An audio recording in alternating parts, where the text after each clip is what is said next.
৫ই জানুয়ারি শেখ শাহজাহানের বাড়িতে গিয়ে ইডির অভিযান, সেই অভিযানের সময় ইডির উপর হামলার যে ঘটনা, সেই ঘটনায় শেখ শাহজাহান হেফাজতে রয়েছে। গতকাল আমরা দেখলাম যে 7 জনকে হেফাজতে নিয়েছে সিবিআই। এবার তাদেরকে জেরা করা হবে এবং তাদেরকে কি মুখোমুখি বসিয়ে জেরা করা হবে? জেরায় ঠিক কোন কোন প্রশ্নগুলো জিজ্ঞাসাবাদ করা হবে জানবো। আমাদের প্রতিনিধি সরাসরি অমিত আমাদের সঙ্গে রয়েছেন। অমিত, এই যে 7 জন, এই 7 জনকে কি মুখোমুখি বসিয়ে জেরা করা হবে এবং কোন কোন প্রশ্নের উত্তর খুঁজে বের করার চেষ্টা করছেন আধিকারিকরা? দেখো, এই মুহূর্তে সিবিআই কাস্টাডি বা সিবিআই হেফাজতে রয়েছে মোট 11 জন। শেখ শাহজাহানকে নিয়ে 11 জন রয়েছে।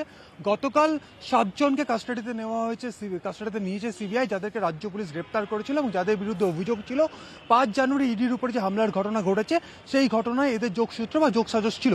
সেক্ষেত্রে এই 7 জন কাদের নির্দেশে আকুঞ্জিপাড়ায় শেখ শাহজাহানের বাড়ির সামনে সেদিন গিয়েছিল, প্রথম কাদের থেকে তারা ফোন পান, যেমন ইতিমধ্যেই জিয়াউদ্দিন মোল্লা, মাহফুজা মোল্লা এদের নাম উঠে আসছে, যাদের কাছে সরাসরি শেখ শাহজাহানের থেকে ফোন গিয়েছিল এবং বিভিন্ন ব্যক্তিকে সেখানে জড়ো করা এবং ইডির উপরে হামলা চালানোর কিন্তু অভিযোগ উঠছে।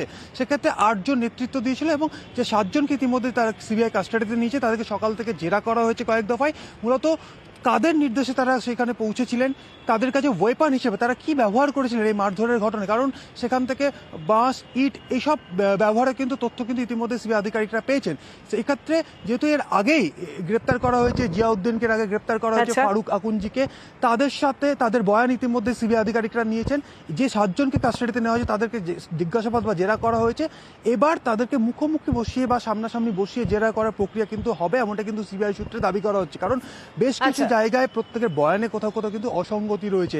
এই অসঙ্গতিগুলো কাটানোর উদ্দেশ্য নিয়েই প্রত্যেককে কিন্তু মুখোমুখি বসিয়ে জেরা করা হবে। এই কারণে মুখোমুখি বসিয়ে জেরা করা হবে। অনেক ধন্যবাদ অমিত, আমাদের প্রতিনিধি অমিত আমাদের সঙ্গে ছিলেন। এদিকে আমরা জানি শাহজাহান সমেত মোট 11 জন হেফাজতে রয়েছেন, যার মধ্যে শাহজাহান, ফারুক, দিলদার, জিয়াউদ্দিন, আজ তাদেরকে মেডিকেলে নিয়ে যাওয়া হয়।